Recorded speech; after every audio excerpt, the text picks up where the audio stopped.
Creo que la idea principal en relación con el artículo 155 y con lo que estamos viendo en Cataluña es que quien está prolongando el artículo 155 es el señor Torra, el bloque independentista.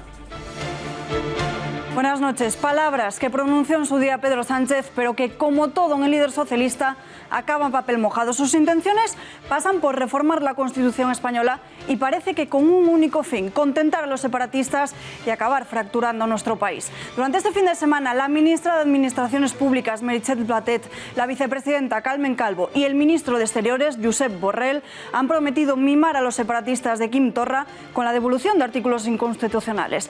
Entre ellos el español como lengua extranjera en la región, inversión en función del PIB, gestión y control total de todos los impuestos o el Tribunal Superior de Justicia de Cataluña como el máximo órgano judicial de la región. Nos lo temíamos y se ha confirmado. El Partido Socialista estaba dispuesto a pagar cualquier precio por llegar a la Moncloa, incluso el de vender España a quienes llevan meses intentando romperla. Más noticias en nuestro sumario.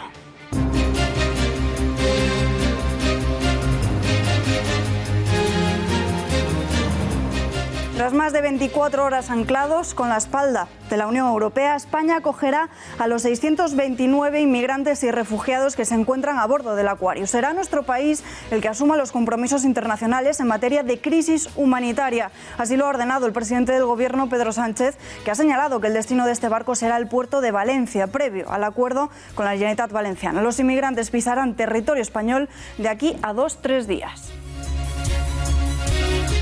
Como vienen haciendo todos los lunes durante el mandato de Mariano Rajoy al frente del Gobierno, los pensionistas han vuelto a salir a las calles. En esta nueva etapa, con Pedro Sánchez como presidente, los jubilados no se rinden. Miles de pensionistas se han manifestado en Bilbao esta mañana para reivindicar pensiones justas. También han advertido que, a pesar de que el Gobierno sea nuevo y diferente, lo que no ha cambiado es su tabla de reivindicaciones. ¡Fuera ladrones de las instituciones! ¡Fuera ladrones de las instituciones! 20 y 21 de julio serán los días en los que el Partido Popular designa al próximo líder del partido. Esta mañana, tras una reunión del Comité Nacional, Mariano Rajoy, todavía al frente de los populares, ha pedido unidad entre sus filas y ha adelantado que no va a señalar a nadie con el dedo, a diferencia de lo que se hizo en su día José María Aznar. Además, hemos conocido una encuesta de GAT3 para ABC en la que se detalla quiénes son los favoritos. En unos minutos veremos las caras favoritas de los ciudadanos para liderar a los populares. No quiero ni debo designar un sucesor. No voy a ejercer una decisión que os corresponde solo a vosotros. No voy a señalar a nadie con el dedo ni vetar a nadie. Donald Trump y Kim Jong-un se reunirán en privado y sin asesores. En el encuentro solo estarán presentes los traductores. Llevan décadas pidiendo establecer relaciones diplomáticas con Estados Unidos y firmar un tratado de paz que ponga fin al alto al fuego vigente desde 1953 y así rebajar la rivalidad militar que han mantenido durante décadas. Aseguran que Corea del Norte intenta desde hace 25 años conseguir un encuentro con un presidente de Estados Unidos.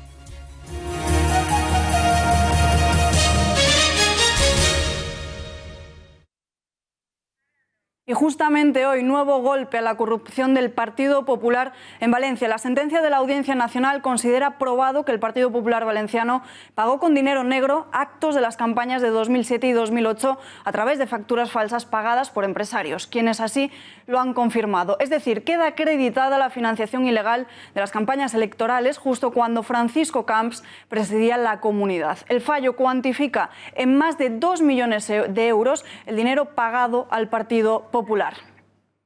Tiempo de repasar las caras y las condenas de los implicados. María Matos. Pues sí, vamos a ver quiénes son los más destacados, porque la Audiencia Nacional ha impuesto penas que van desde los 4 meses de cárcel hasta los 6 años y 9 meses para 18 de los 20 acusados de esa rama valenciana de la trama Gürtel. Vamos a empezar por el líder de la trama, por Francisco Correa, el principal empresario que dirigía toda la red de financiación irregular. Correa está condenado a 5 años y 3 meses por 3 delitos electorales, por falsedad documental y delitos contra la hacienda pública. Se le ha reducido la pena por haber confesado y colaborado con la justicia, además de haber repatriado más de 2 millones de euros que tenía en una cuenta en Suiza. Correa comparte los mismos delitos con su representante en Valencia, con Álvaro Pérez. La audiencia le condena a 6 años y 9 meses por girar facturas falsas para que otros empresarios sufragasen ilícitamente parte de los actos electorales del Partido Popular. Y como todos han colaborado con la justicia, se les han recortado las penas también a Pablo Crespo, la mano derecha de Correa. Mismos delitos que los dos anteriores y condena de 5 años. Recordamos que tanto Crespo como Pérez y Correa se encuentran en prisión. Pero hay alguien que, por así decirlo, se resiste a entrar en la cárcel. Él es Ricardo Costa, exsecretario del Partido Popular en la Comunidad Valenciana. Intentará pagar una fianza y enviar un recurso al Tribunal Supremo para no ir a prisión. A Costa le condenan 2 años por delitos electorales y otros 2 por falsedad documental. Total, 4 años de cárcel. Y vamos a conocer ahora qué cargos del Partido Popular están condenados. 3 años y 8 meses de cárcel para David Serra, el exsecretario general del partido en Valencia. El tribunal asegura que ha cometido delitos electorales y falsedad documental también. Y seguimos con la exgerente regional Cristina Ibáñez, que reconoció haber recibido sobres con dinero en efectivo y haberlos ingresado en una cuenta bancaria. 3 años y 4 meses de cárcel para ella. Por su parte, la extesorera Yolanda, aquí la tenemos, Yolanda García, solo recibe una condena como cómplice de delito electoral por 4 meses por esa participación en las elecciones generales. La sentencia explica que cuando ella se incorpora al puesto de tesorera ya se encontraba instaurado ese sistema de financiación ilegal. Y atención ahora, ha absuelto el ex vicepresidente de la Generalitat, Vicente Rambla, porque no hay pruebas directas que le incriminen en ningún delito. Así lo dice la sentencia. Y por último, vamos a ver más condenas, en este caso de empresarios. Cándido Herrero, que era el gerente de Orange Market, para él 5 años y 1 mes de cárcel por delitos que se repiten, delitos electorales y contra la hacienda pública, además también de falsedad documental. Y ya terminamos con Ramón Blanco, el asesor financiero condenado a 3 años de prisión por delitos también contra la hacienda pública. Alba. Gracias, María. Tiempo ahora de entrar en detalle en esta sentencia y para ello tenemos conexión con Alejandro Requeijo, periodista de Voz Populi. Alejandro, muy buenas noches. ¿Qué tal? Buenas noches. El juez Vázquez Onrubia admite en esta sentencia su desazón por no haber podido condenar a todos los responsables de la trama valenciana de la Gürtel. Alejandro, ¿quién podríamos decir que se ha ido de rositas tras este juicio? Bueno, pues yo creo que es una frase muy gráfica, como prácticamente toda la sentencia que ha firmado el magistrado Vázquez Onrubia. Es una frase que él utiliza a través de uno de los acusados, el principal condenado en esta sentencia, que es Álvaro Pérez, alias El Bigotes, donde en un momento del juicio él dijo están todos los que son, pero no son todos los que están, es decir, dando a entender que había más gente implicada en esta trama de corrupción.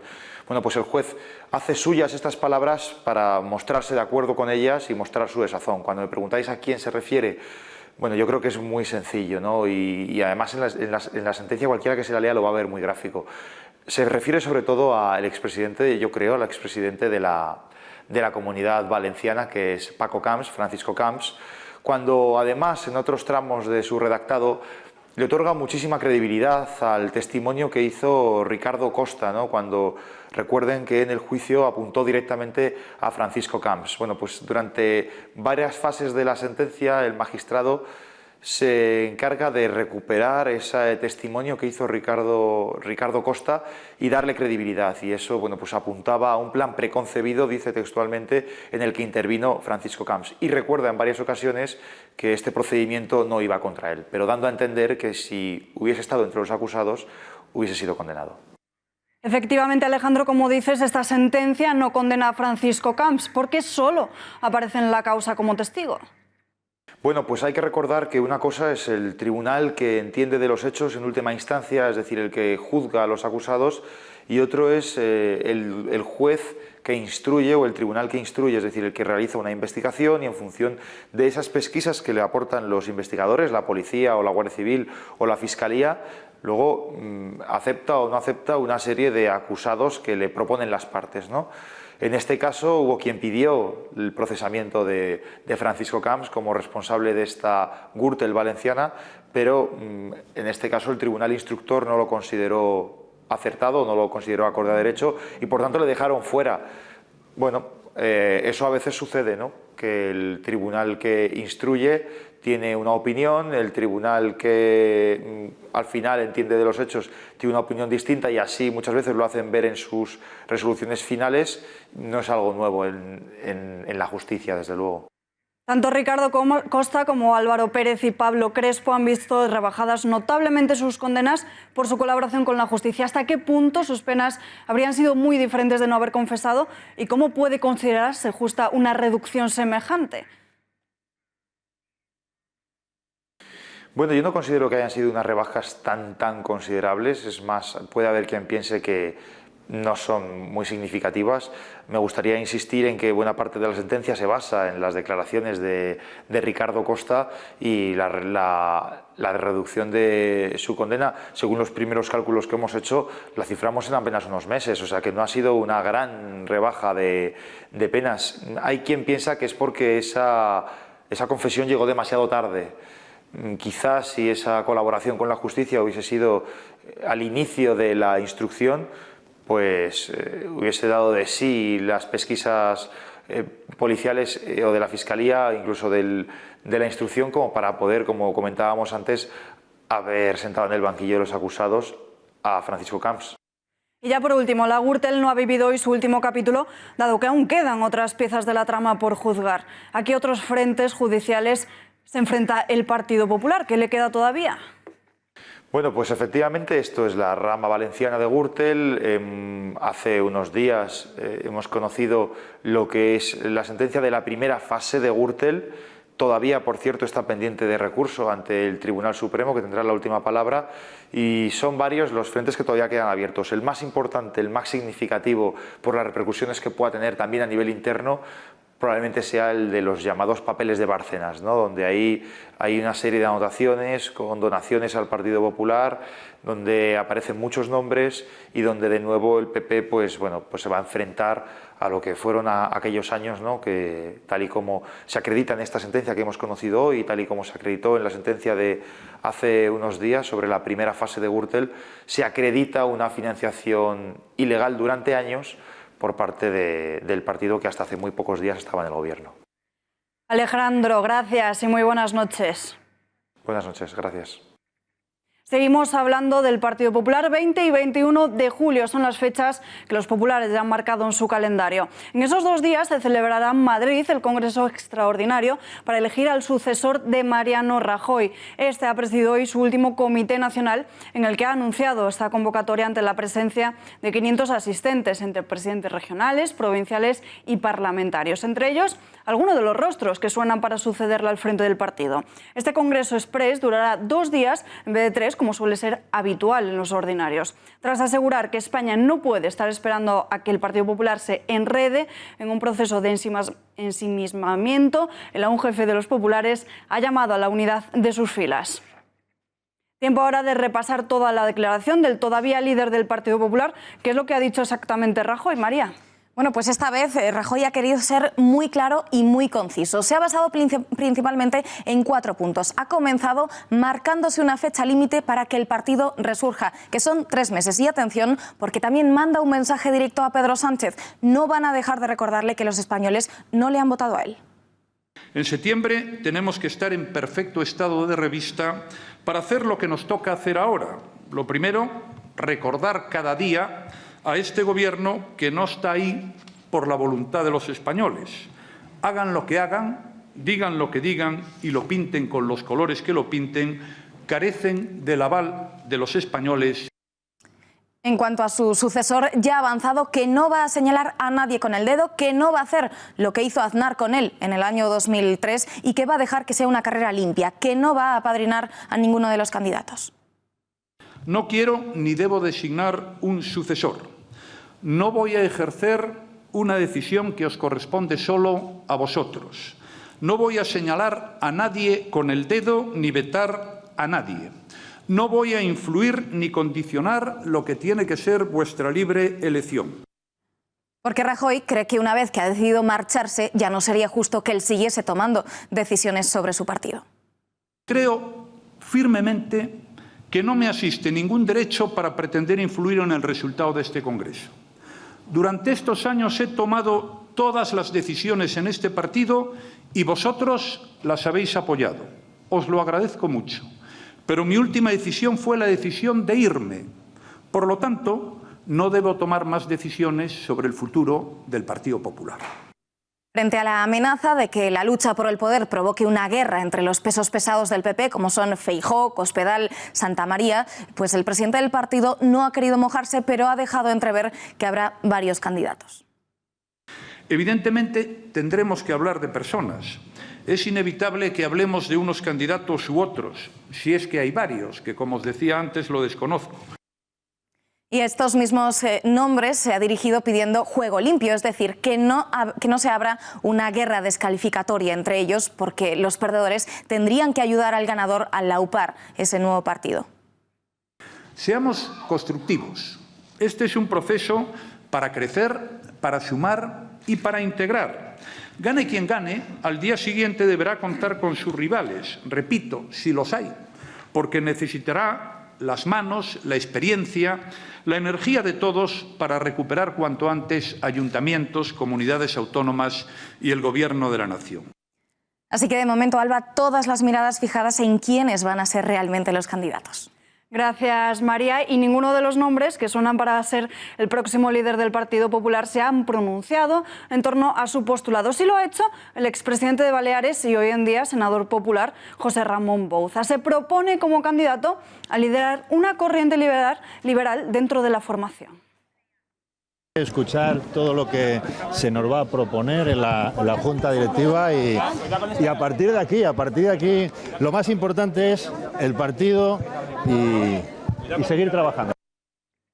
Al finalizar la Junta Directiva del partido, muchos de ellos han asegurado que apuestan por una candidatura única, es decir, un candidato de consenso. No se mojan y no señalan ningún nombre favorito. Aseguran que lo importante es seguir trabajando para poder hablar de ideas y de programas. Caras sonrientes y una enorme expectación ante la Junta Directiva Nacional, que ha propuesto un congreso extraordinario para elegir al sucesor o sucesora de Mariano Rajoy. Ni las figuras más reconocidas de los populares ni los posibles candidatos daban una pista sobre su futuro político. ¿Ha tomado usted una decisión aunque no nos la diga? Mire, me quedo con la segunda parte de su pregunta. Gracias. Otro de los grandes favoritos para presentar su candidatura, el presidente gallego Alberto Núñez Feijóo, ha apelado a la responsabilidad y al respeto a los plazos, a la espera de que la semana que viene los candidatos, entre los que podría estar él, muevan ficha. Estos son los tiempos que ha marcado la Junta y estos son los tiempos que yo voy a seguir. No me voy a desviar de los tiempos y de la responsabilidad que cada uno tiene. La gran sorpresa de la mañana la ha dado el expresidente de Baleares, José Ramón Bouza, que se ha mostrado dispuesto a impulsar una corriente liberal en su partido. ¿Será también candidato? Lo que hay que hacer es recuperar una corriente ideológica, que en este caso somos la que defendemos la línea de la corriente liberal del Partido Popular, que ha sido la corriente que más éxitos o que a través de la cual se han gestado los éxitos. Los militantes del Partido Popular tienen hasta el 22 de junio para presentar su candidatura. 2 semanas en las que se conocerán nombres y favoritos que muchos tienen ya en la cabeza. Evidentemente tengo muchas personas en la cabeza y tengo mis propias opiniones. Como miembro de la Dirección Nacional no las haré públicas. El expresidente del Gobierno ha pedido que, en cualquier caso, sea un debate de altura y de grandeza para garantizar la democracia interna del PP en la elección de su nuevo líder. Y parece que la mayoría de mujeres entre las filas del Ejecutivo se contagia, y es que en las últimas horas hemos podido escuchar a la diputada del Partido Popular, Celia Villalobos, cómo apuesta por un liderazgo femenino. No da nombre, eso sí, pero dice que ya es hora de ver a una mujer como presidenta. Claro que hay muchas personas en el partido que han sido ministros y ministras que tienen éxito. No, yo no hago apuestas en público. En lo absoluto en este tema. No, yo entiendo que en mi partido hay liderazgos femeninos y masculinos. Que tienen, a mí me gustaría que fuera mujer la presidenta, la secretaria general, la portavoz. ¿Por qué? Porque diablo, porque ya va siendo hora. Ya es el momento. Volver a ser un partido valiente es el objetivo que se marcan muchos populares para su partido. Esteban González Pons, el portavoz del Partido Popular en el Parlamento Europeo, asegura que regenerar su proyecto y proceder a su renovación pasa primero por reconciliarse con sus votantes. Deja el gobierno solo puede tener un objetivo: volver. Para eso debe reconciliarse con los votantes que lo han abandonado, para eso debe regenerarse y para eso debe ser valiente. Este es un momento en el Partido Popular para la reconciliación con nuestros votantes, para la regeneración del proyecto, su renovación y, desde luego, para la valentía. Hemos conocido una encuesta en la que se plasma quiénes son los favoritos para suceder a Rajoy. Marta García Villanueva, muy buenas noches. ¿Quién encabeza esa lista y cuáles son los porcentajes? Buenas noches, Alba. Efectivamente, según ese último barómetro realizado por GAT3, encabeza la lista Alberto Núñez Feijóo, y es que es el que más apoyos reúne ahora mismo entre los simpatizantes populares, incluso llegando a hacerle sombra a Soraya Sáenz de Santamaría. El 37% de los votantes del PP considera que el presidente de la Xunta debería ser el candidato a la presidencia del partido, y además también es el favorito entre el conjunto de los electores, aunque en este caso el apoyo desciende hasta el 22%. Y veamos ahora la segunda candidata preferida por los votantes del PP. La exvicepresidenta del Gobierno tiene el respaldo del 23,1% de los simpatizantes populares, casi 14 puntos menos que Feijóo. Sin embargo, Sáenz de Santamaría se acerca mucho más a él cuando se pronuncia el conjunto total de los electores, y es que el 20,3% cree que sería la mejor candidata, estando solo a 1,7 puntos por debajo del presidente de la Xunta. Y continuamos porque también hay más nombres. La siguiente en la lista es María Dolores de Cospedal, que cuenta con un apoyo del 7,6% de los votantes del PP y del 4,4% del conjunto de los electores. La cuarta posible candidata a suceder a Rajoy es Ana Pastor. La presidenta del Congreso tiene el apoyo del 5,8% de los simpatizantes populares, y entre el conjunto de los electores es el 8,4% los que consideran que Pastor debería ser la nueva presidenta del PP. Y por último, el quinto nombre que aparece es el de Pablo Casado, el más joven de todos. El vicesecretario general de Comunicación del PP tiene el apoyo del 4,1% de los votantes del partido para ser el candidato a liderar esta formación, y solo del 3,2% del conjunto de los electores. Estos, Alba, son los candidatos que más respaldo tienen a suceder a Mariano Rajoy tras sus 14 años de liderazgo. Ahora solo queda esperar a ver qué pasa en ese Congreso extraordinario. Muchísimas gracias, Marta, y buenas noches. Veamos ahora quién tiene más posibilidades para suceder a Rajoy. Y para ello contamos ya con el periodista Pablo Montesinos. Pablo, muy buenas noches. ¿Qué tal? Buenas noches. Antes de nada, tal y como hemos escuchado, el expresidente del Gobierno, Rajoy, apuesta por más de una candidatura de cara a la sucesión. ¿Quiénes crees que serán los candidatos? Bueno, la terna de candidatos está abierta. Es cierto que ahora con 100 avales, con tan solo 100 avales, cualquier militante del Partido Popular puede presentar su candidatura.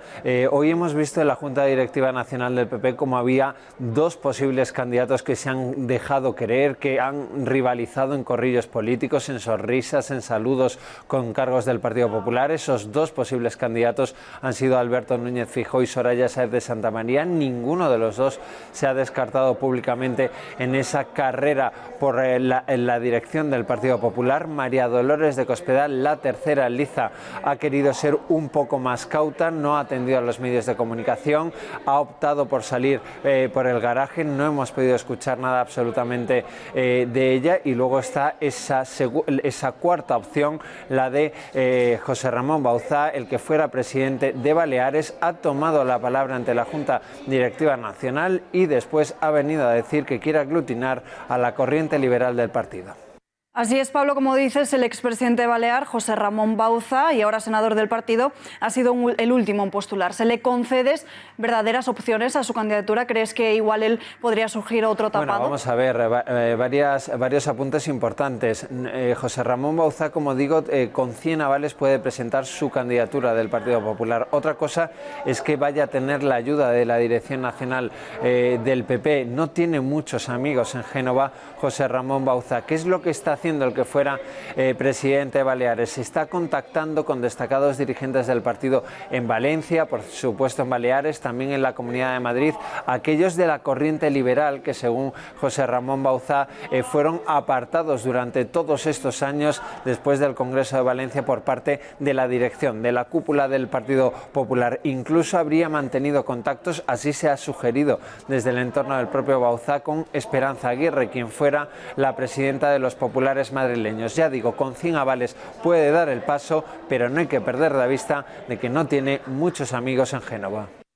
La pasada semana el exministro Margallo aseguró en esta casa, en el Gato al Agua, que el presidente de la Xunta de Galicia, Alberto Núñez Feijóo, se presentaría con Soraya Sáenz de Santamaría como secretaria general. Pero, sin embargo, las últimas informaciones apuntan a Dolores de Cospedal. ¿Crees que aún hará fuerzas con alguna de las dos? Bueno, son todo hipótesis. Lo que está claro es que buena parte de los varones territoriales del Partido Popular, miembros de la Dirección Nacional, les gustaría que hubiera una única candidatura, una candidatura muy fuerte que no les obligara a retratarse, es decir, que los líderes del PP no tuvieran que recibir a varios candidatos y tuvieran que elegir entre papá y mamá, en palabras de un miembro, ya digo, de la Dirección Nacional del Partido Popular. A partir de ahí, reitero una vez más, con 100 avales cualquiera puede presentarse y se están produciendo movimientos internos en este sentido. Tras la Junta Directiva Nacional del PP, lo único que queda claro es que Feijóo y Santamaría no se descartan y que María Dolores de Cospedal ha optado por un segundo plano, pero su equipo reitera, ella tampoco ha decidido hacerse a un lado. Y ya por último, Pablo, ¿cuáles son los temas sobre los que crees que debería girar el Partido Popular para volver a enganchar a sus potenciales votantes? Bueno, aquí hay dirigentes del Partido Popular que tienen claro una cosa: es necesario un rearme ideológico, y que ese rearme ideológico se tiene que producir, se tiene que llevar a cabo, mejor dicho, de la mano de un nuevo líder y de una nueva dirección nacional del PP. Pero también en el día en el que se vuelva a conocer una nueva sentencia sobre la corrupción, ha habido varios dirigentes que aquí en esta Junta Directiva Nacional del PP lo que han pedido es que el nuevo líder y su nuevo equipo puedan ver desde la barrera las futuras sentencias judiciales que afecten al Partido Popular. ¿Qué significa esto? Que puedan hacer, argumentan ellos, como Pedro Sánchez en el caso de los ERE, que afecta al Partido Socialista pero que no le afectaría a él personalmente, que lo pueda ver desde la barrera y así tomar ese impulso político que le ha resultado tan difícil, por no decir imposible, a Mariano Rajoy en sus últimos meses al frente de la Moncloa. Pablo, gracias y muy buenas noches. Un abrazo fuerte, hasta luego.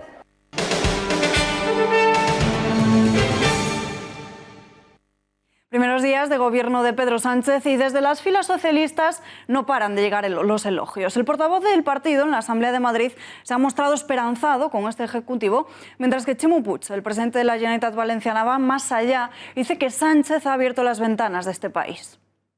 Bueno, yo creo que lo que hay que estar es más bien esperanzados, ¿no? Las ilusiones a veces se desilusionan, y esperanzados por un poco el contenido del proyecto, también por las personas y también por la confianza de todo el pueblo español, que está necesitando verdaderamente que pase algo pronto, con medidas concretas, eficientes, solventes, para abordar problemas sobre todo de emergencia.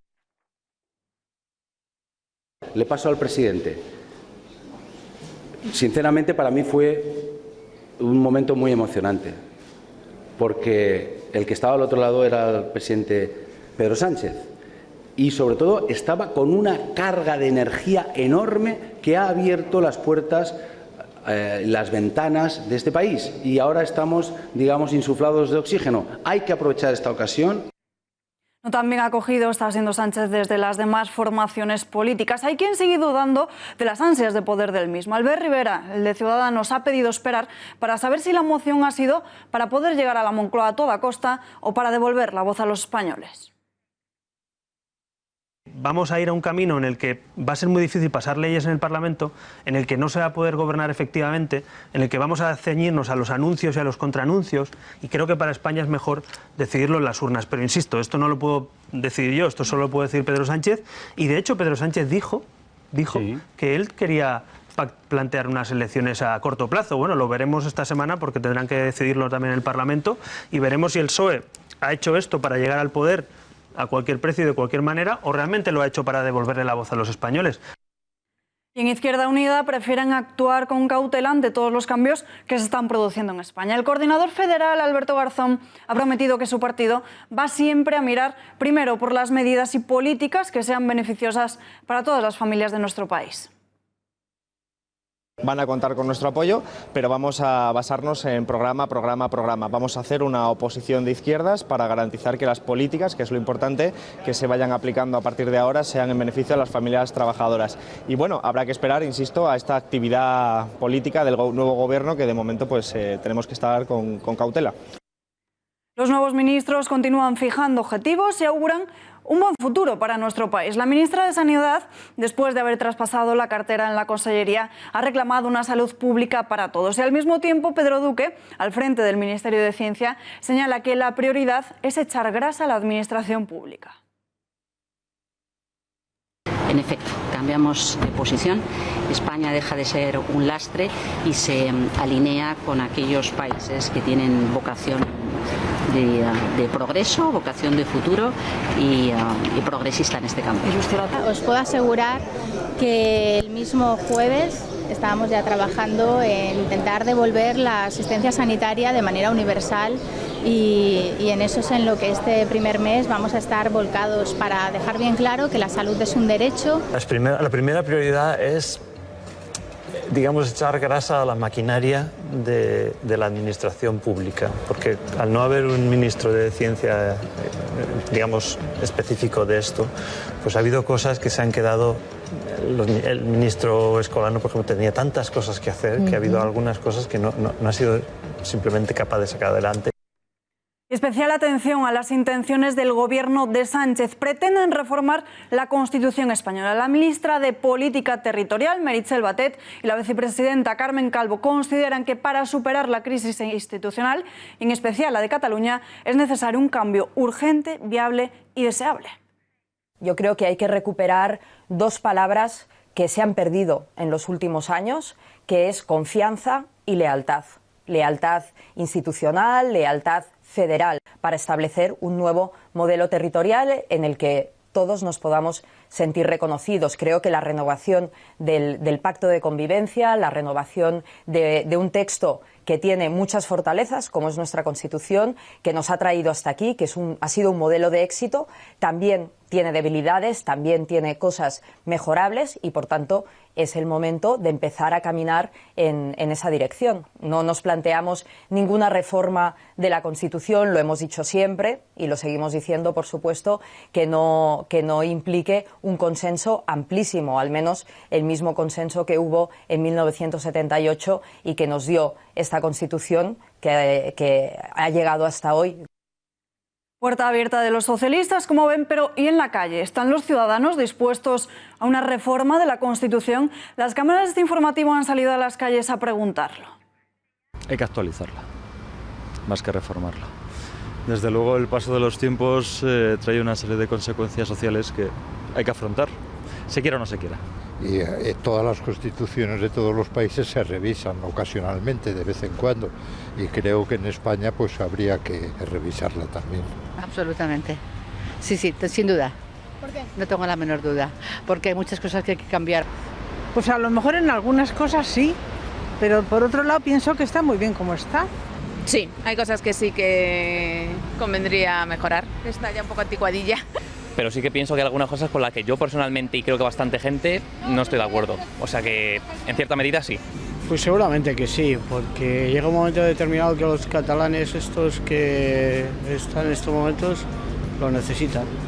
Yo creo que sí, yo creo que habría que ponerla un poco al día en función de lo que pide la gente aquí, de lo que pedimos los españoles y yo creo que habría que hacerlo, que deberían ponerse de acuerdo para hacerla. Pues sí, supongo que sí, hace mucho tiempo que no se reforma, así que ya va siendo hora que han cambiado las cosas.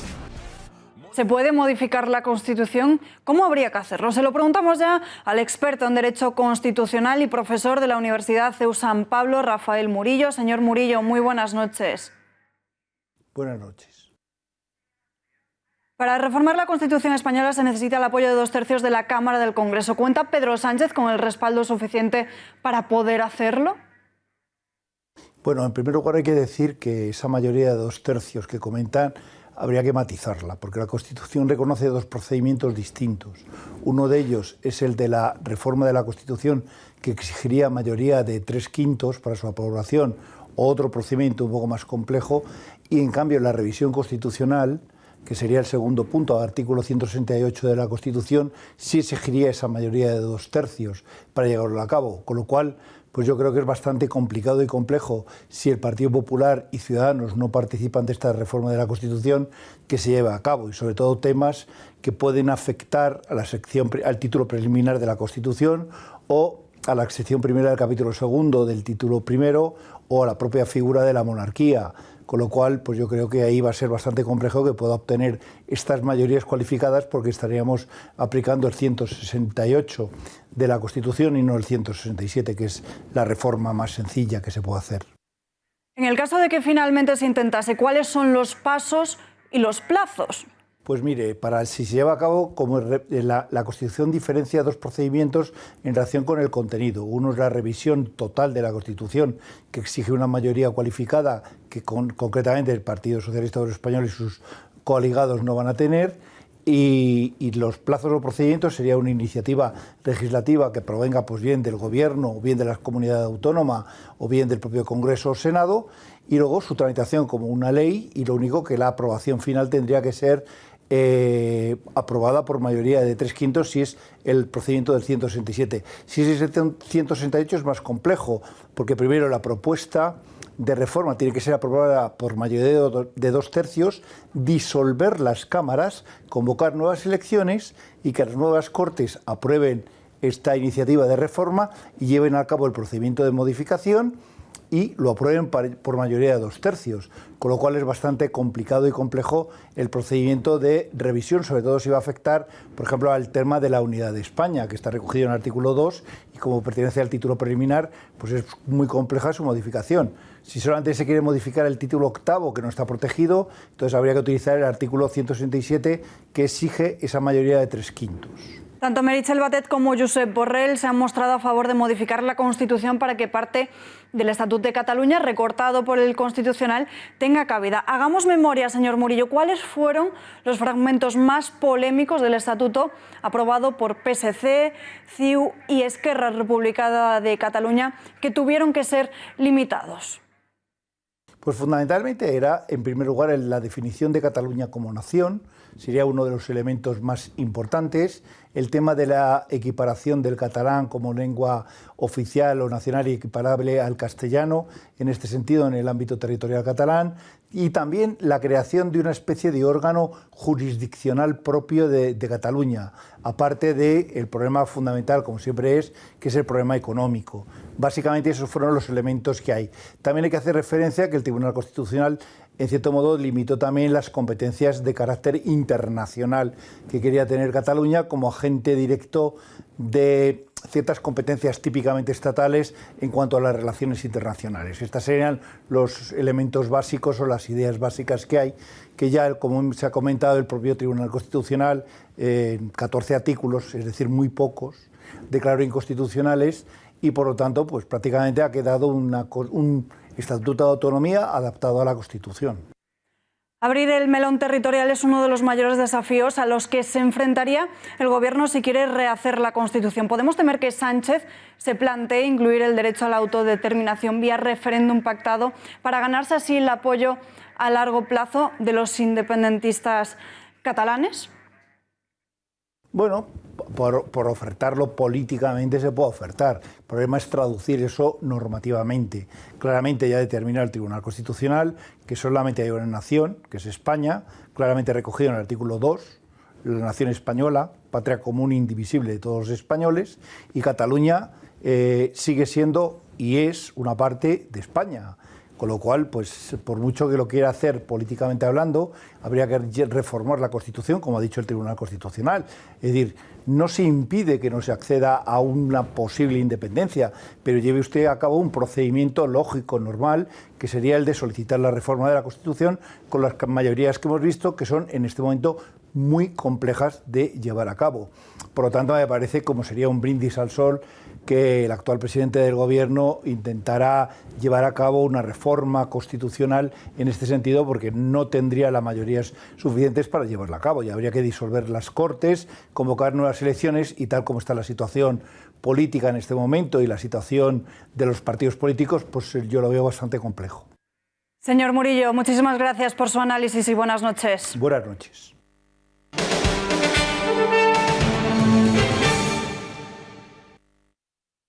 He dado instrucciones para que España acoja el barco Aquarius en el puerto de Valencia. Es nuestra obligación ofrecer a estas 600 personas un puerto seguro. Cumplimos con los compromisos internacionales en materia de crisis humanitarias.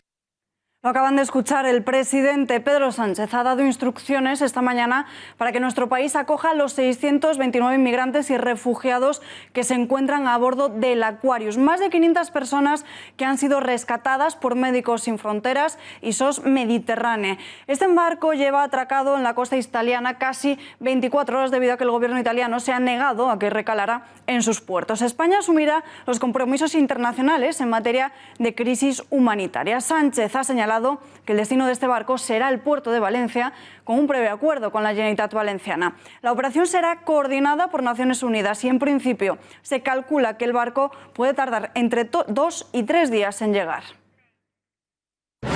El Aquarius atracará en España. Así lo ha decidido el gobierno de Sánchez antes de señalar en un comunicado que España tiene la obligación de ayudar a evitar una catástrofe humanitaria y a ofrecer un puerto seguro. Es más, así lo han corroborado varios miembros del Ejecutivo, incluido el propio Sánchez, que decía lo siguiente: Cumplimos con los compromisos internacionales en materia de crisis humanitarias. La decisión de darles un puerto seguro, insisto, pues creo que marca un cambio en esta dinámica donde hasta ahora todo el mundo se ponía de perfil. Es más, desde la Comunidad Valenciana los representantes del gobierno tripartito recibían la noticia con entusiasmo. Porque evidentemente está en estos momentos el Mediterráneo de una manera para nosotros profundamente injusta, abandonado. Mediterráneo que se está llevando miles de vidas y que se está convirtiendo en una fosa común de la vergüenza, cuando el Mediterráneo siempre ha sido un puente entre personas, un puente entre culturas. Hasta la alcaldesa de Barcelona, Ada Colau, había ofrecido el puerto para recibir la llegada de los 629 inmigrantes ilegales. Todavía permanecen a bordo del Aquarius, después de haber sido rescatados por Médicos Sin Fronteras y por SOS Mediterráneo. Pero malas noticias para Pedro Sánchez, porque con este gesto no se soluciona el problema de fondo. Hasta su ministra de Defensa, Margarita Robles, apuntaba a que la Unión Europea tenía que tomar cartas en el asunto. Pero convenzámonos, esto tiene que ser un empeño de la Unión Europea en su conjunto, porque más allá de actuaciones puntuales que pueden hacer los países y que tienen que moverse siempre por la solidaridad. Pero si hay alguien que ha aplaudido la decisión de Sánchez, ha sido el ministro del Interior italiano, Matteo Salvini, quien ha dicho basta y se ha negado a acoger a más inmigrantes. ¡Victoria! Los 629 inmigrantes a bordo del Aquarius van en dirección a España. Primer objetivo conseguido. Cerramos las puertas. ¿Habrá provocado Sánchez un efecto llamada? ¿Se sentará a negociar con la Unión Europea para poner límites a la acogida de refugiados? ¿O seguirán con la política de puertas abiertas de la que tanto presumen? La respuesta solo la tiene él. Hablamos de todo ello con Javier Ortega, secretario general de Vox. Señor Ortega, muy buenas noches. ¿Qué hay? Muy buenas noches. ¿Se provocará con esto el efecto llamada? Es decir, ¿habrá una crisis humanitaria en Ceuta y Melilla? Sin ningún lugar a dudas, con este tipo de actuaciones basadas en la demagogia y en el oportunismo, se está olvidando que quienes están detrás son las peores mafias del tráfico de las personas, que esto provoca un efecto llamada y que no solo no va a solucionar una crisis humanitaria, sino que va a generar nuevas crisis humanitarias. Lo que necesitamos desde España y de toda Europa es tomar conciencia del gravísimo problema que existe, acometer el problema en origen y, por supuesto, esto no significa que Europa no deba ser solidaria y España tampoco con las situaciones humanitarias graves, pero dejando muy claro que a Europa se entra por las fronteras de manera legal y que, por tanto, ante hechos como el siguiente, como el que acaba de ocurrir y que va a ocurrir en Valencia con el desembarco de 600 personas, automáticamente debe dejarse claro que serán devueltos a su puerto de origen y que no van a lograr esa presión demográfica que desde los tentáculos de Soros pretenden llevar a cabo, en el fondo, la destrucción de lo que significa Europa mediante una invasión demográfica. ¿Podríamos decir entonces que Pedro Sánchez actúa bajo el disfraz de una ONG? Es decir, que esta decisión simplemente atiende al simple postureo, a la foto y no al problema de raíz. Pedro Sánchez lo que está haciendo en definitiva es favorecer a las mafias del tráfico de seres humanos, está favoreciendo a aquellos que políticamente tienen como objetivo Europa.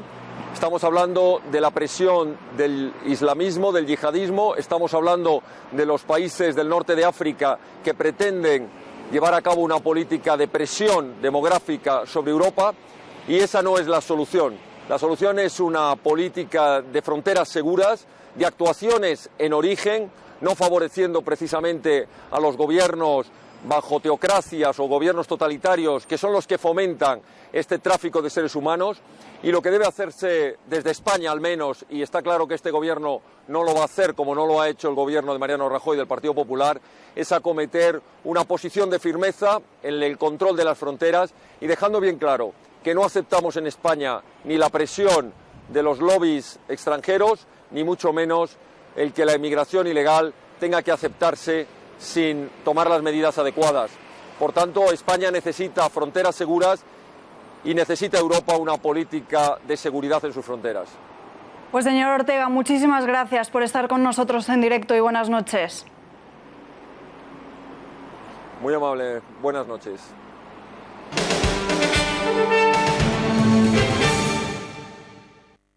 Ya lo habíamos avisado, Sánchez tendría que pagar tarde o temprano un precio por llegar a la presidencia de la mano de los independentistas. Y en el bando separatista ya comienzan con las exigencias. La alcaldesa de Barcelona, Ada Colau, exige al presidente del gobierno el acercamiento de los golpistas. Asegura no entender que estén todavía entre rejas. Que mientras estén dentro de prisión se altera completamente la normalidad con la que se tiene que poder hacer un diálogo democrático, pero mientras eso evidentemente está judicializado y mientras no salen de prisión, porque eso está en manos de un juez, eso sí, pero el acercamiento sí que está en manos del gobierno de Pedro Sánchez, que no digan que no está en sus manos, porque sí lo está. Y por lo tanto, yo pido una vez más, como alcaldesa de Barcelona, que creo que para Cataluña y para empezar una nueva etapa de diálogo sería muy importante que ese acercamiento a prisiones catalanas se hiciera cuanto antes. Con personas que han sido elegidas democráticamente tiene que ser posible una interlocución política. Por eso hay un lazo amarillo en la fachada de nuestro ayuntamiento. No por ningún posicionamiento sobre la cuestión independentista, sino para pedir que, por favor, las cuestiones en democracia se resuelvan democráticamente, con respeto y con diálogo, y que no haya gente en prisión porque queremos efectivamente que haya normalidad institucional. Preguntado por su reunión con Quim Torra, Miquel Iceta ha criticado que Inés Arrimadas no acudiera a su encuentro con el presidente de la Generalitat. El líder del PSC ha asegurado que vio a Torra con ganas de diálogo, pero no puede asegurar que haya abandonado la vía unilateral. Una pancarta no puede impedir que se inicie un diálogo institucional y, por lo tanto, a pesar de las discrepancias que tenemos sobre la utilización de las instituciones y la necesidad de que el lazo amarillo no aparezca en los lugares públicos en los que hay que representar a todos los ciudadanos, a pesar de eso no hay que negarse nunca a hablar, porque es que si no corremos el riesgo de no iniciar un diálogo que, por desgracia, pues se había interrumpido durante demasiado tiempo y había impedido avanzar.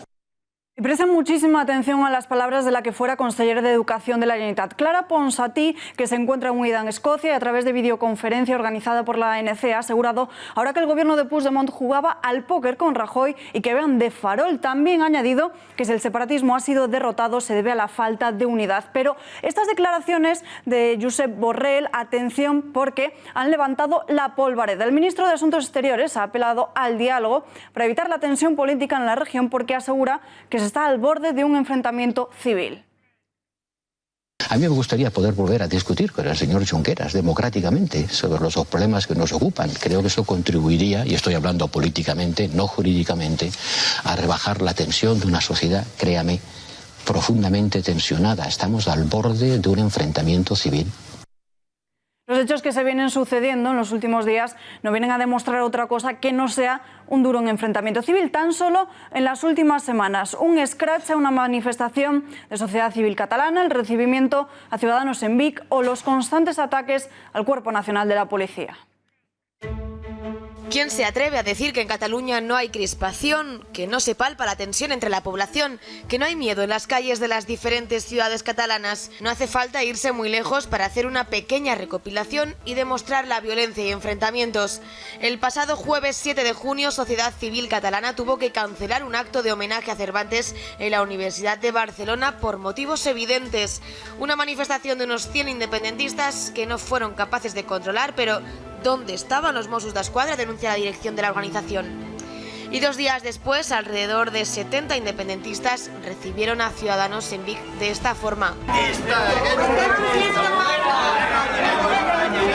Inés Arrimadas, ya ven, aguanta como puede los insultos de nazis, fascistas o sois los terroristas. Un manifestante independentista incluso se bajó los pantalones para mostrarle el trasero a la líder de Ciudadanos en Cataluña. Y por segunda vez en 4 meses, esta fachada del edificio del Cuerpo Nacional de Policía amanece así, manchada de pintura amarilla. Ha sido en la localidad barcelonesa de Terrassa, en la comisaría situada en la calle Valdrich. El pasado 8 de febrero apareció manchada por el impacto de huevos y globos de colores que 6 encapuchados lanzaron de madrugada. Pero el acoso y las agresiones a los cuerpos de seguridad en Cataluña no acaba ahí. Este es el estado en el que han quedado los vehículos particulares de unos guardias civiles en la Seu d'Urgell, en Lérida y en Mataró. La población está sufriendo un señalamiento que es real, que están siendo perseguidos. Y si alguno tenía duda, escuchen a estos jóvenes separatistas. Podem ser segrestats un dia per les forces terroristes d'Espanya, insultats o agredits, però mai serem derrotats. Instan a la juventud a entrar en combate y a sacrificarse por la patria. Bien parece que estamos hablando de alguna guerra en un país lejano que no nos toca ni de cerca, pues no. Es un conflicto entre españoles y en suelo catalán.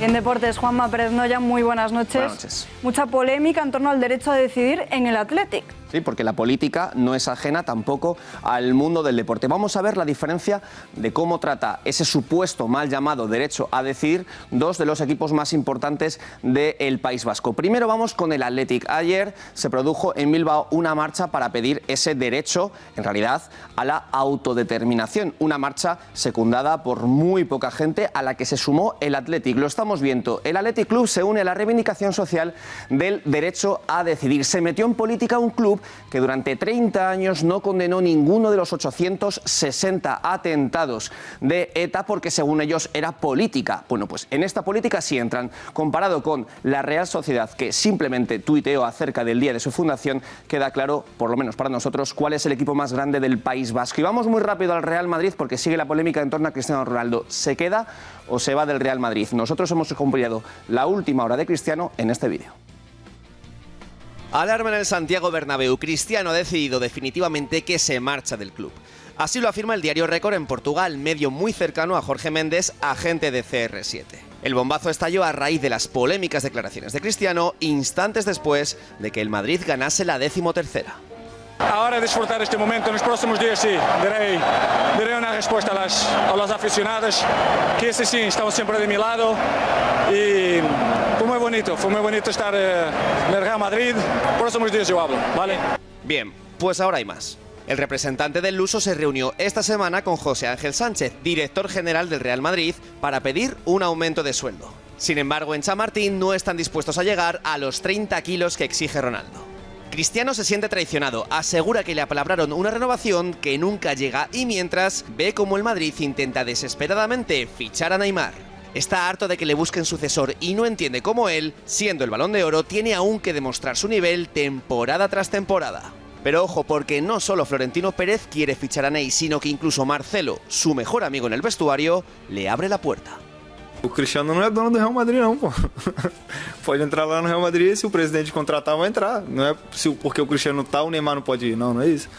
O Cristiano Ronaldo, tô doido para que ele fique no Real Madrid. Todos os jogadores querem que ele fique, mas não tem nada a ver uma coisa com a outra. O Neymar tem sempre as portas abertas do Real Madrid. Eu acho que os melhores jogadores do mundo têm que jogar no Real Madrid. E eu já falei isso há 2, 3 anos atrás, que para mim, algum dia o Neymar vai jogar no Real Madrid. Las posturas están más alejadas que nunca. Florentino Pérez no está dispuesto a llegar a las cantidades que le pide Méndez y además aún hay otro problema. Mientras que Zidane estaba dispuesto a presionar para que Ronaldo continuase, puede que el nuevo entrenador no lo tenga tan claro. Por tanto, si nada cambia, estamos apurando las últimas semanas de Cristiano Ronaldo en el Real Madrid. Bueno, ojo, porque no es la única polémica en torno al Real Madrid, la salida o no de Cristiano Ronaldo y también la llegada de un entrenador. En las últimas horas se ha incorporado un nuevo candidato, Alba Villas-Boas, que se suma a esa terna formada por Michel, por Klopp, por Pochettino y otros muchos candidatos. Gracias, Juanma. Nosotros nos hemos quedado sin tiempo, nos despedimos ya, volvemos mañana a las 8:30 con más información. Mientras tanto, les dejamos con el tiempo, tiempos modernos y el gato al agua. Que tengan una buena noche. Hasta mañana.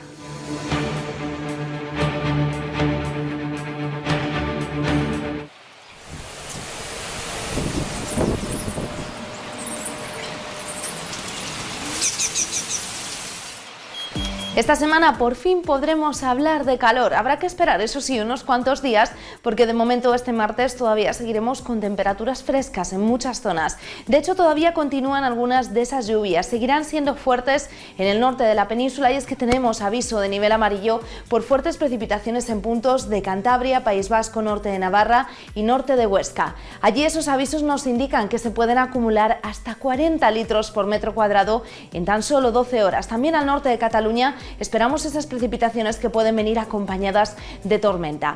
En el resto tendremos probabilidad de lluvias, sobre todo en puntos del norte peninsular, y no los descartamos en áreas como por ejemplo en Castilla y León o en el sistema central. También pueden darse algunos chubascos de carácter tormentoso en puntos del sur del sistema ibérico. Además, crecerán nubes de evolución a lo largo del día, por lo tanto veremos más nubes en general en prácticamente toda la península. Cielos despejados en el archipiélago balear, también en áreas del estrecho, y en las islas Canarias tendremos algunas nubes al norte de las islas. El viento arreciará con fuerza, lo hará sobre todo en la costa del Cantábrico. Allí tenemos en la costa vasca y también de Cantabria avisos por fenómenos costeros. Viento también fuerte en áreas del estrecho y en la costa oeste de Galicia. También viento fuerte que se intensificará de cara al miércoles en la desembocadura del Ebro. En cuanto a las temperaturas, suben ligeramente ya desde este martes los valores en la mitad oeste peninsular. Estaremos alrededor de unos 24 grados en Cáceres, 2 grados más en Badajoz y en Andalucía ya estaremos muy cerca de los 30 grados durante la jornada de este martes.